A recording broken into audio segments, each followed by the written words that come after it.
नाव काय आपलं? सोनबा वैदू म्हणतात गरीबाला. तुमचे खरंच खूप उपकार झालेत आमच्यावर. सूर्यदेव, धरित्री, पाणी, वारा आणि राजा यांच्यावर उपकार नाही करता येत कुणाला.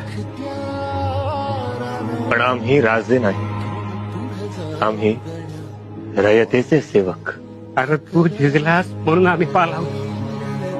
अरे 2-4 मुळ्या उगाळून दिल्या, बचाभर पाल्याचा रस तुला पाजला म्हणून आमचा हात साबळा लागला होय रे. तरीही तुम्ही या वयात इथे आलात, संजीवनी दिलीत, आम्हाला आराम पडला. म्या काय नाही ते तुझं लेकरच होते. संजीवनी होती, लक्ष्मण होता, पण द्रोणागिरी हनुमंतानं उचलून आणलं आणि म्हणून लक्ष्मण वाचला. आज धाकलं धनी हनुमंत.